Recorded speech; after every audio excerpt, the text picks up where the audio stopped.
When teachers are armed against their students, it makes it impossible for students to trust their teachers. When teachers are armed to protect from school shootings, it codifies the lack of trust that parents have in their education system to keep their kids safe. When members of a community feel unsafe around each other, that is when they submit to authority.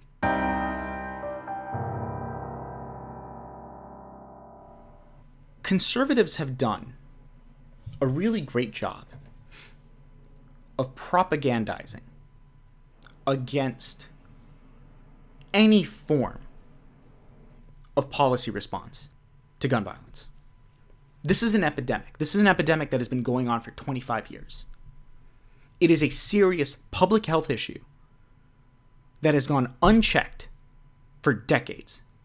Republicans gutted the CDC's ability to actually study the phenomenon. And secondarily, anytime someone tries to make any kind of policy prescription as to how we can stop people from killing each other, conservatives jump out and accuse you of politicizing a tragedy. You could be 3, 4, 5 days. You could be weeks in. And they'll say, how dare you politicize a tragedy? Thoughts and prayers, thoughts and prayers. It is disgusting to make political prescriptions based on, I guess, magically unavoidable gun violence. This is just an inevitable part of being in America, right? So you should deal with it. We shouldn't do any. We shouldn't get political about it. This is the cost of freedom. 15 dead children. Or 14 dead children. I think the toll is up to like 18 now. This is what conservatives believe. Is you shouldn't advocate for things to stop bad things from happening. That's politicizing tragedy. Meanwhile, here's Texas Attorney General Ken Paxton on the same day as the shooting, today, 3:30 p.m. local time. So schools were still letting out. Texas Attorney General Ken Paxton repeated his call to arm teachers after a shooter killed more than a dozen children and one teacher at an elementary school in Uvalde, Texas. If you have ever accused liberals of politicizing gun violence, and you think Paxton's remarks here are not f***ing disgusting, I think you should be socially pressured into never opening your f***ing mouth again. But the truth is, like, the hypocrisy is like the fourth order problem. The hypocrisy is mainly to show you that, like, none of these people actually care about politicizing a tragedy. They politicize everything. That's why the NRA shows up at every single f***ing town where there's been a school shooting within 2 days. They hold rallies there. They're full of shit. That's the tertiary issue. The real thing at play here is not just the hypocrisy. The hypocrisy is, it's just a point of noting. These guys don't believe anything, all right? They don't actually stand for anything. They don't hold morals. They don't have any sense of civics. Anything they say about civility is bullshit, and you should treat it as bullshit. It's pathetic. The main point of bringing this up,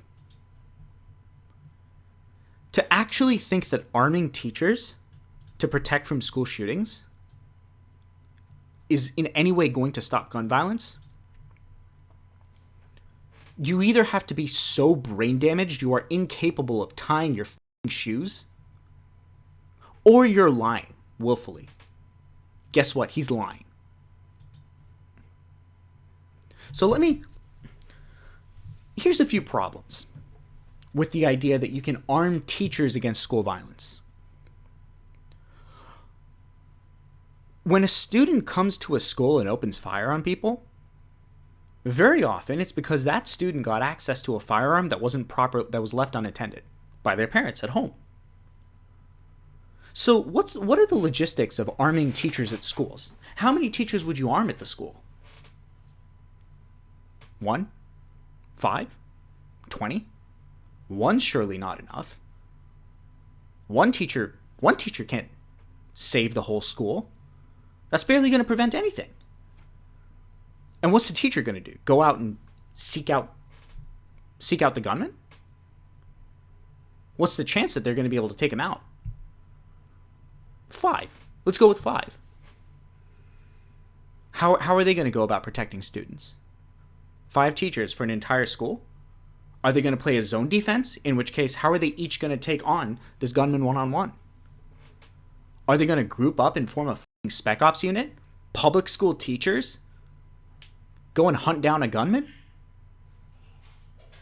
Doesn't seem pragmatic. Public schools are big. 10? 20. How about 20? Let's say there's 50 teachers at a public school. Let's get 20 of them. 20 guns on a public school campus every day. Where are they going to be? On the teacher? That teacher interacts with 200 students a day. One's got slippery hands. Or maybe the teacher doesn't have their gun on them in the hallway all the time.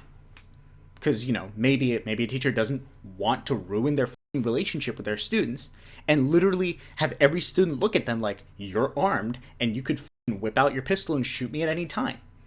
So maybe the teacher leaves their pistol, in their desk drawer.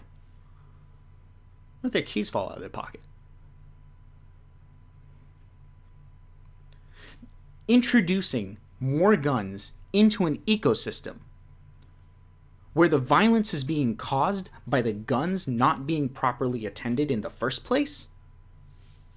The violence is being caused by access by kids to guns that they weren't supposed to have access to. Don't want to divert the topic, but at the risk of the teacher messing up. They're not trained nearly as well as other security police, and who knows, they shoot a kid. Yeah. There is no way to institute this policy. Guess what? Republicans know there's no way to institute this policy. Any system in which armed teachers have any chance of stopping a gunman creates more fear and more opportunities for people to get their hands on guns. You're introducing more of a catalyst into the system. This policy does not work. And that's not even the point. Conservatives don't want the policy to work. The reason Republicans want to arm teachers is that they want everyone to distrust each other. They don't want an armed militia. They don't want people armed against the government. They want people armed against each other. That's why they want to arm teachers. Teachers are by design, their entire function is to build trusting relationships with students, help them to develop themselves emotionally, intellectually, to mature, to become functional members of society. And when teachers do their jobs, students become intelligent, critically thinking people who don't vote Republican. Every study out there shows being remotely educated skews you toward a liberal bias. The obstruction of that dynamic is good for the Republican Party. Secondarily, the obstruction of the trust that individual people have with each other, the trust between parents and teachers, the trust between students and each other, the trust between parents and their schools. These are the fabric of community. What do communities do? We stand with each other. We stand with each other against oppressive forces. Schools form sanctuary zones for immigrant students. States create safe havens against anti-immigrant laws, anti-trans laws, anti-queer laws. Schools in Florida, with a strong sense of community, will develop systems for opposing anti-trans laws and anti-queer laws passed by the Florida government.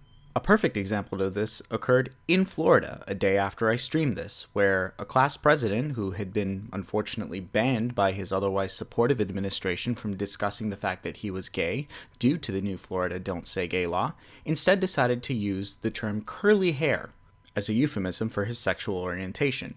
He spoke of his curly hair and the difficulty he had being accepted for it throughout his speech. The school administration and faculty did not stop him from doing this, because there is no law banning people from talking about curly hair in schools, Pepe. A less supportive, less mutually trusting community would not have let that speech happen. This is the value of public schools that foster love and growth. Schools are an extremely important part of forming community. A community that can resist government repression. Communities are the militia. When I know my neighbor and we have mutual trust, that's more dangerous. What Republicans want is to break that trust.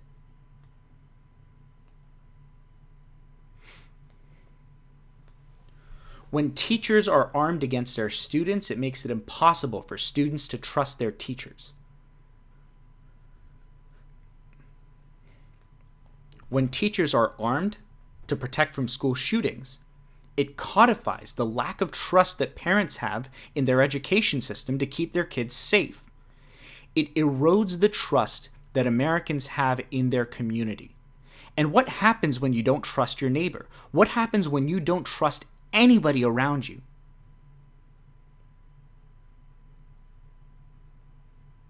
You have to look to someone to keep you safe.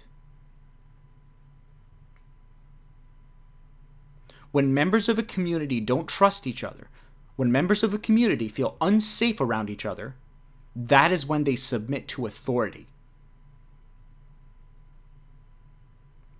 It's not about whether you have guns or whether you don't have guns. It's about, if you have them, would you leave them at home before going to a local cookout? Healthy communities aren't scared of each other. People in healthy communities are not afraid of each other. People in healthy communities are not afraid to drop their kid off at school. And people who aren't afraid of the institutions in their community are a lot less likely to just go about giving up freedoms to the government.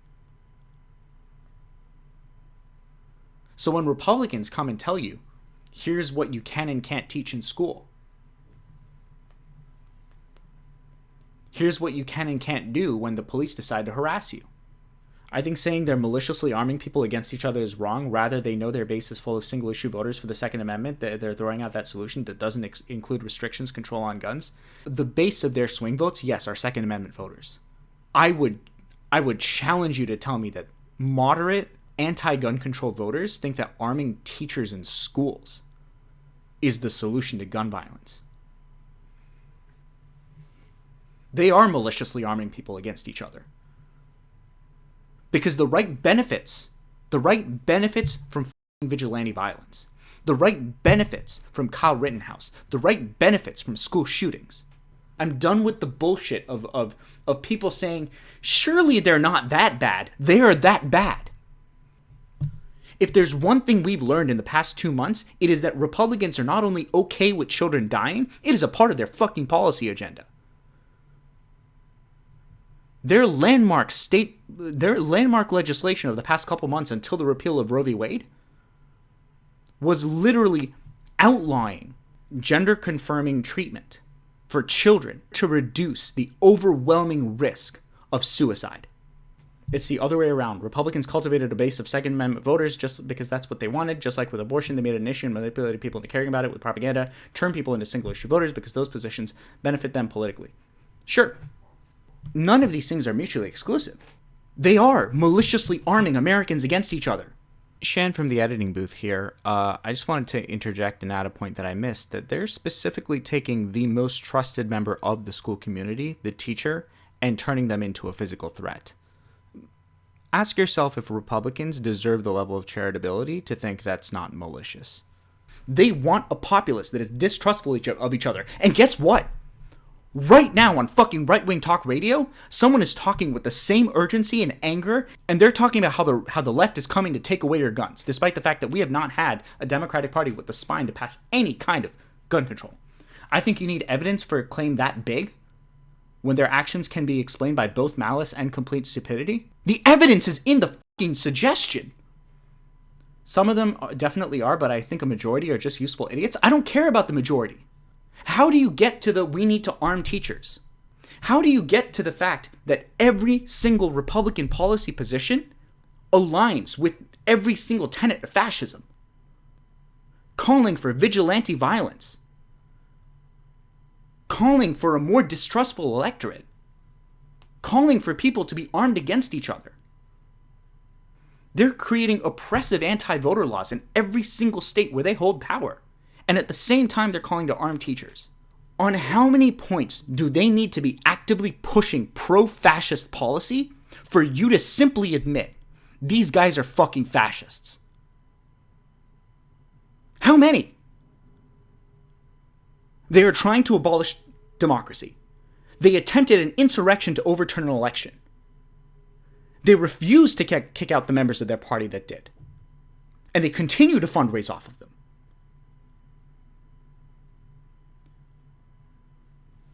They are now passing trigger legislation off the first time in American history that a civil right is being taken away for an entire group of the population. The overturning of Roe v. Wade is unprecedented. We've chipped away at rights. We have chipped away and chipped away and chipped away. For the first time in history, the American right, and this has been part of a centuries-long experiment in testing the exceptions to the democratic system, from the existence of the Senate to the Three-Fifths Compromise, to the pioneering of the filibuster to kill civil rights bills in the 60s, to the use of voter ID laws, to the overturning of an election in 2000, by denying a statewide recount in a two-coast-to-call state, when studies after the fact said definitely the most likely outcome of a statewide recount was that Al Gore would have won the election, and he won the popular vote. The existence of the Electoral College. The one thing all of these people have in common is that they have at every turn weaponized the tyranny of the minority against the people in the states where they had relative power. I don't believe it is adequately explained by stupidity. It's not. You have to hate people. You have to hate these people. So I don't think it passes muster with Halen's laser. Malice is required. Now, am I saying that people who want teachers to be armed hate the students at those schools? No. That's just a power calculation. Because at this point, it is observable to me. It is plain as day to me that the Republican Party is a fascist party. They are actively trying to overthrow democracy. They have been for decades. They've been gerrymandering and passing voter ID laws. They have been specifically, surgically, the term was surgically by the Supreme Court when it overturned the North Carolina voter ID law, surgically targeting types of voter ID used overwhelmingly by black voters, by voters of color, by working class voters, anyone who is disproportionately likely to vote Democrat. Malice is not the hypothesis. Malice is the established conclusion, and we are drawing from that conclusion that conservatives will do anything to stay in power, and that overturning democracy is not only a power calculation, it is one of their goals. This is a fascist party trying to establish a fascist state. And the only reason they would arm teachers is they are genuinely too stupid to tie their shoes, which I'm sure some of them are. But some of them know what they're doing. Because god damn, is it good for Republicans at the fucking ballot box when parents are too scared to send their kids to fucking school? What if Mr. Jones has a mental breakdown and just mows down a couple kids in his class? That's what they want. They want to arm the fucking students. They want to arm the students. They want to arm the teachers. They want everyone armed, and they want everyone scared of each other. Because who do you turn to when you're not safe in your community? Someone with more power than that. Someone who can tell everybody, all right, here's the law. People will invoke a lot of 1984 imagery in terms of Democrats want to take your guns, like they want to come and take your rights away. But they don't need to take our guns.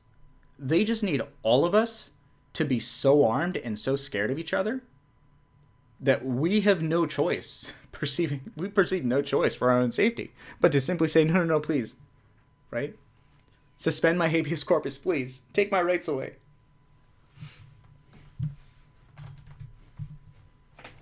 It's the Patriot Act shit, right? It's the Patriot Act shit on a populist level, on like a outside of like national security, a domestic security level.